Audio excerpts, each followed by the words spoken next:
Hello दोस्तों, स्वागत है आप लोगों का फिर से एक बार हमारे यूट्यूब के चैनल पे। जैसा कि आपको बता दें, एक नई वैकेंसी निकल के आ रही है चंडीगढ़ हाउसिंग बोर्ड की तरफ से। इसके लिए जो नोटिफिकेशन वो रिलीज कर दिया गया है। साथ ही साथ में आपको बता दें, टेक्निकल के साथ साथ नॉन टेक्निकल की पोस्ट भी है। ये selection process, syllabus, number of post क्या है, सभी चीजें आपको मालूम चलने वाली है। तो चलिए सबसे पहले जो इसका ऑफिशियल नोटिफिकेशन है ये मैं आपको दिखा देता हूँ। देखिए, ये है इनका ऑफिशियल नोटिफिकेशन। इसका लिंक आपको नीचे डिस्क्रिप्शन में और हमारे आपको जो हमारा टेलीग्राम चैनल है वहां पे इसको देखने को आप लोग को मिलेगा।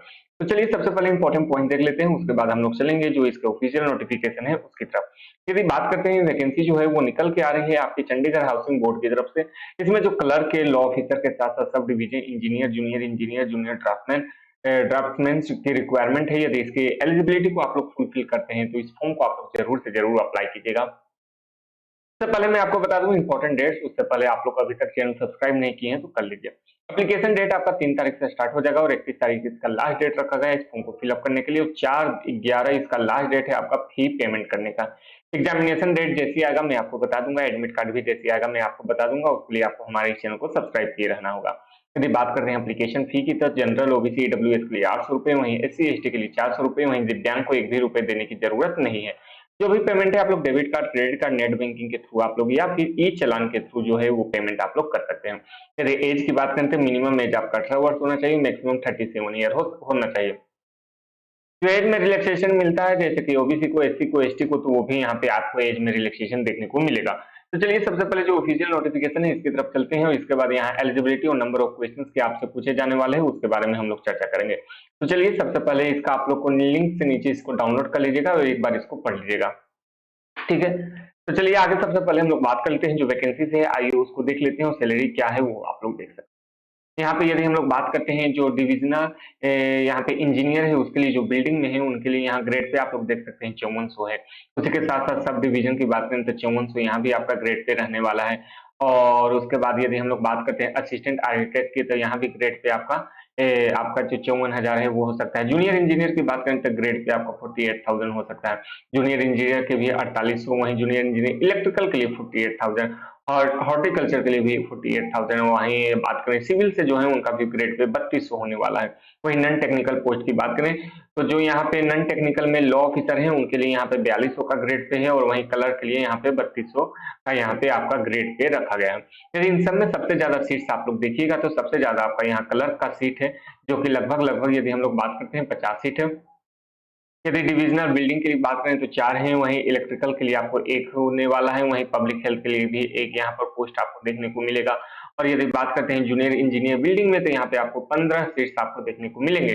इस प्रकार से आप लोग सभी को देख सकते हैं। तो चलिए बात कर लेते हैं इसके एलिजिबिलिटी के बारे में, क्या क्या आपका हो सकता है। एलिजिबिलिटी जो जानना आपके लिए बहुत ज्यादा जरूरी है। चलिए यदि हम लोग बात करते हैं, जो भी इस फॉर्म को है आप लोग जरूर से जरूर एक बार अप्लाई जरूर से जरूर कर दीजिएगा। ठीक है, तो चलिए सबसे पहले जो इसका एग्जामिनेशन का पैटर्न है आइए उसको हम लोग देख लेते हैं। यदि बात करते हैं एलिजिबिलिटी के लिए, तो जो बिल्डिंग से हैं, जो सब सब डिविजनल इंजीनियर की तरफ से बिल्डिंग पे बनेंगे तो उनके पास सिविल का यहाँ पे डिग्री होना कंपलसरी है, इस बात का याद रखिएगा। ठीक है, और यहाँ पे यदि हम लोग बात करते हैं to pass the departmental examination after joining PSCP rural, इतना कंप्लीट आपको ट्रेनिंग जो भी है इसको एक बार आप लोग पढ़ लीजिएगा। मेन है आपका यहाँ पे सिविल इंजीनियरिंग आपका होना चाहिए। इलेक्ट्रिकल से बात करें तो यहाँ पे सब डिविजनल इंजीनियर के लिए आपके पास इलेक्ट्रिकल की डिग्री होना कंपलसरी है। वहीं पब्लिक हेल्थ की बात करें तो यहाँ पे जो आपका हेल्थ हेल्थ से रिलेटेड, जो पब्लिक हेल्थ से रिलेटेड है और सिविल इंजीनियर से यदि आप लोग हैं तो इस फॉर्म को आप लोग अप्लाई कर सकते हैं। ठीक है, तो चलिए आगे हम लोग बात करते हैं जो आर्किटेक्ट है उनका भी यदि डिग्री आपका आर्किटेक्ट में है किसी भी यूनिवर्सिटी से तो आप लोग इस फॉर्म को अप्लाई कर सकते हैं।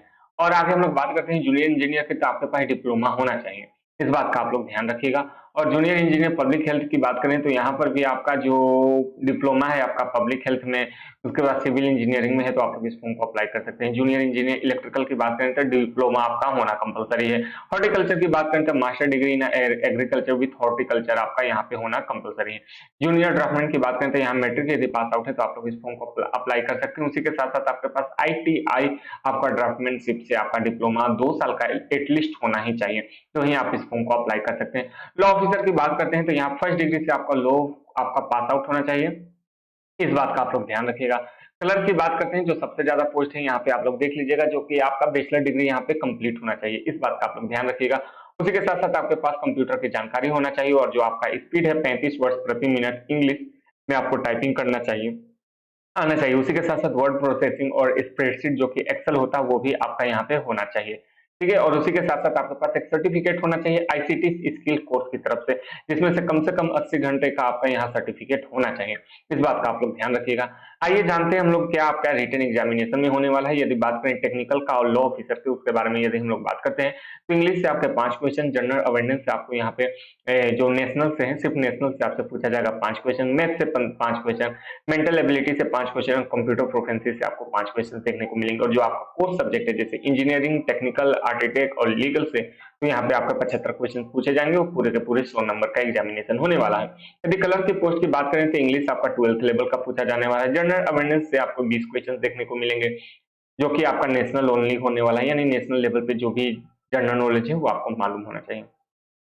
मैथमेटिक्स की बात करें तो यहाँ पे आपका 10th स्टैंडर्ड के 20 क्वेश्चंस पूछे जाएंगे। मेंटल एबिलिटी की बात करते हैं तो 20 क्वेश्चंस यहाँ पे आपके पूछे जाएंगे। कंप्यूटर प्रोफिशिएंसी से 20 क्वेश्चंस और टोटल करने पे यहाँ पे 100 क्वेश्चंस हो जाते हैं। इन सभी को देख लीजिएगा। और जो भी क्वेश्चन है आपका सिर्फ और सिर्फ इंग्लिश मीडियम में होने वाला है, इस बात का आप लोग ध्यान रखिएगा। हर एक सही करने पर आपका 1 मार्क्स दिए जाएंगे और गलती करने पर 1/4 मार्क्स आपके डिडक्ट कर लिए जाएंगे। और इसमें किसी भी प्रकार का मिनिमम क्वालिफिकेशन नहीं लाया गया है कि इतना आपका परसेंटेज रहना कंपलसरी है। आपका एक बात और है कि आप लोग जितना ज़्यादा हो सके उतना मार्क्स आपको लाना होगा। इस बात का आप लोग ध्यान रखिएगा। और टाई ब्रेक यदि हो जाता है यानी 2 का एक सेम नंबर आ जाता है तो आपके इसके आधार पे यहाँ पे जो सीट अलॉट है वो यहाँ पर होने वाले हैं। तो यही था इन सभी के पॉइंट्स जो आपको जानना बेहद ज़्यादा ज़रूरी थे। इन सब के अलावा यदि आपके मन में किसी भी प्रकार का डाउट होगा तो कमेंट करके ज़रूर से ज़रूर पूछ लीजिएगा। और आप हमें इंस्टाग्राम पर भी फॉलो ज़रूर से ज़रूर कर लीजिएगा। आज के लिए इतना ही। Thank you. और सब्सक्राइब नहीं किए हैं तो ज़रूर से ज़रूर कर लीजिएगा।